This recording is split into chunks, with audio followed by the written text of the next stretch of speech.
আসসালামু আলাইকুম। আজকে আমরা দেখব কিভাবে আপনি সেলস ইনভয়েস নাম্বারের এগেইনস্টে আপনি কালেকশন করবেন অথবা রিসিপ্ট এন্ট্রি করবেন। শুরুতেই হচ্ছে আমরা বাউচারে চলে যাচ্ছি। বাউচার থেকে এখানে হচ্ছে আমরা রিসিপ্ট F6 এ প্রেস করতে পারি অথবা সরাসরি মাউস দিয়ে প্রেস করতে পারি। রিসিপ্টে ক্লিক করলাম। এখানে রিসিপ্টের দুইটা মোড আছে।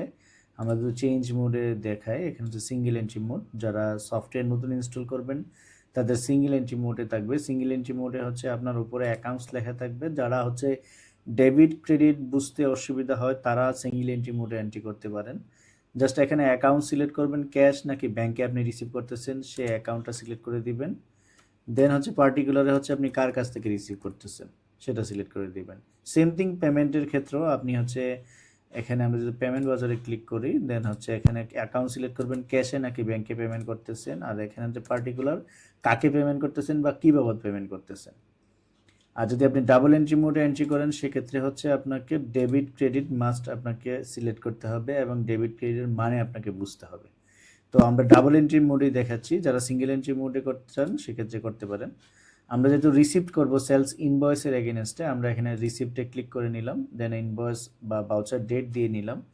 এখান থেকে হচ্ছে শুরুতে ক্রেডিট ফিল্ড আসছে, রিসিপ্ট বাউচারের শুরুতে ক্রেডিট ফিল্ড আসে। এখানে হচ্ছে আমরা যার কাছ থেকে রিসিভ করব তার লেজার ক্রেডিট হবে। আমরা কাস্টমার 1 থেকে রিসিভ করব, কাস্টমার 1 সিলেক্ট করে দিলাম। অটোমেটিকলি তার লেজারের নিচে দেখাবে যে আপনি তার কাছ থেকে কত টাকা পাবেন বা রিসিভেবল ব্যালেন্স কত। 2,40,000 টাকা দেখাচ্ছে। এখান থেকে আমরা পার্শিয়ালি একটা রিসিপ্ট দেখাবো, 1,30,000 টাকা রিসিপ্ট দেখাবো। তো অ্যামাউন্টের ফিল্ডে অটোমেটিক কার্সার চলে আসছে। এখানে বক্স যে জায়গায় আছে তার মানে এই জায়গায় আপনার কার্সার আছে, এখানে ডিরেক্টলি আবার ক্লিক করতে হবে না। তো ক্রেডিট অ্যামাউন্ট করবো হচ্ছে 1,30,000। যখনই অ্যামাউন্ট দিবেন, এন্টার দিবেন, সাথে সাথে চলে আসবে মেথড অফ অ্যাডজাস্টমেন্ট। আপনি যে কোনো কাস্টমার এবং সাপ্লায়ারের কাছ থেকে যখন রিসিপ্ট এবং পেমেন্ট করবেন সাথে সাথে হচ্ছে এই অ্যামাউন্ট দেওয়ার পরে এই মেথড অফ অ্যাডজাস্টমেন্ট চলে আসবে। মানে আমরা যে কাস্টমারের কাছ থেকে রিসিভ করছি সেটা আসলে কিসের এগেনস্টে রিসিভ করছি। তো এখানে যদি আমরা এগেনস্ট রেফারেন্স সিলেক্ট করে দিই তাহলে তার যতগুলা পেন্ডিং বিল আছে বা যতগুলা আউটস্ট্যান্ডিং বিল আছে অটোমেটিক চলে আসবে।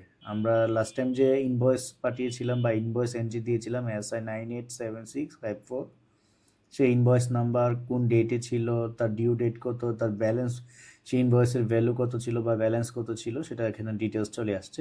তো আমরা সেই ইনভয়েসের এগেনস্টই হচ্ছে 1,30,000 টাকা রিসিভ করছি। Then enter. এখন হচ্ছে ডেবিট করবেন হচ্ছে আপনি টাকাটা ক্যাশে রিসিভ করছেন নাকি ব্যাংকে রিসিভ করছেন সেটা আপনি সিলেক্ট করে দিবেন।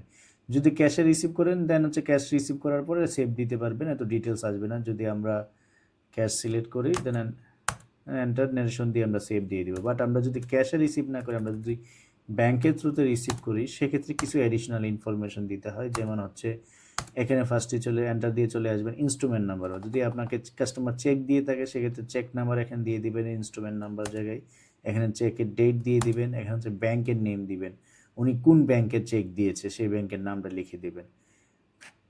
দেন এন্টার।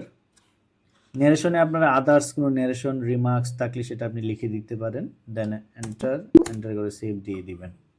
ওকে, ধন্যবাদ সবাইকে। আসসালামু আলাইকুম।